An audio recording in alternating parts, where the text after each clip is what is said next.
பிரியமானவர்களே, சங்கீதம் 19:7 கர்த்தருடைய வேதம் குறைவற்றதும் ஆத்துமாவை உயிர்ப்பிக்கிறதுமாய் இருக்கிறது. கர்த்தருடைய சாட்சி சத்தியமும் பேதையை ஞானியாக்குகிறதுமாய் இருக்கிறது. ஒரு பேதை கர்த்தருடைய வேதத்தை படிக்க படிக்க அது அவனை ஒரு ஞானியாக்குகின்றது. ஒண்ணுமே தெரியாதவனை ஒரு ஞானமுள்ளவனாக உட்கார வைக்கின்றது. ஆத்துமாவை உயிர்ப்பிக்கிறதா இருக்கிறது. சரீரத்துல இந்த ஆத்மா எங்க இருக்குன்னா யாருக்கும் தெரியாது. ஆனா பல நேரங்கள்ல நாம பேசுறது போலவே உள்ள இருந்து ஒரு சவுண்ட் வந்துட்டே இருக்கும். இப்படி ஆயிடுச்சே, இது இப்படி ஆயிடுச்சே. அது என்ன ஆகும்னா விடாய்த்த ஆத்மாவா நாம சோர்ந்து போக நல்லா தூங்கி எழுச்சிருப்பாங்க. ஆனா பலவீனமா இருக்கும். ஏனங்க அப்படின்னா தூங்கி எழுந்தேன் ஆனா ரொம்ப யோசனையாவே இருக்கு அப்படின்னு சொல்லுவாங்க. அந்த ஆத்மாவை உயிர்ப்பிக்கிறதா இருக்கிறது. ஒரு வீட்டுல ஒரு தாத்தா இப்படி பைபிள் படிச்சுட்டே இருந்தாரு. பேரப்பிள்ளை என்ன பண்ணா வந்து, என்ன தாத்தா எப்ப பார்த்தாலும் பைபிள் படிச்சுட்டு இருக்கீங்க, இதுல என்ன தெரியும் உங்களுக்கு அப்படின்னு கேட்டாங்க. அவர் சிரிச்சுட்டு திரும்ப படிச்சார்.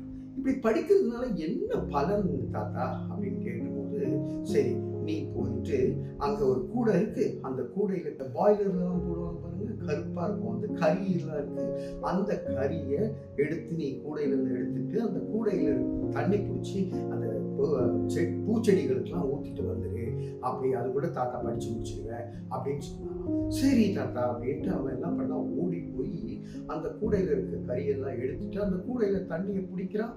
போய் ஊத்துறதுக்கு கூட தண்ணியெல்லாம் ஊத்து. அவன் அப்படியே ஒரு 10 முறை ட்ரை பண்ணிட்டு, தாத்தா போங்க தாத்தா என்னால ஊத்தவே முடியல அப்படின்னு சொன்னாங்க.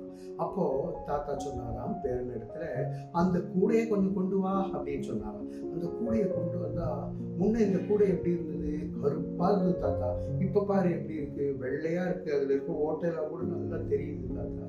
இப்படிதான் நம்ம இதயமும் கூட இருக்கு, கருப்பா பாவ கரைகள் குற்றங்கள் இதெல்லாம் இருக்கும். ஆனா இந்த ஜீவ தண்ணீர்னால டெய்லி நம்ம வாசிக்க வாசிக்க இவ்வளவு கிளீன் ஆயிடும் அப்படின்னு சொன்னாராம். பிரியமானவர்களே, நம்முடைய இருதயத்தில் இருக்க பாரங்கள் எல்லாமே அழுக்கை போக்குகின்ற ஆத்துமாவை உயிர்ப்பிக்கிறதுமாய் இருக்கின்ற இந்த வசனத்தை தினமும் வாசித்து நாம் நேசிப்போம். தலைகளை தாழ்த்தி தலையில் ஆண்டவரிடத்தில் நம்மை ஒப்புக் கொடுப்போம். அன்பின் பரலோக பிதாவே, ஆத்துமாவை உயிர்ப்பிக்கிறதும் பேதையை ஞானியாக்குகிறதுமாய் இருக்கின்ற இந்த வசனங்கள் எங்கள் கால்களுக்கு தீபமாகவும் எங்கள் பாதைக்கு வெளிச்சமாகவும் இருக்க கர்த்தர் கிருபை பாராட்டும்படியாக இயேசுவின் மூலம் ஜெபிக்கிறோம் நல்ல பிதாவே. ஆமென், ஆமென்.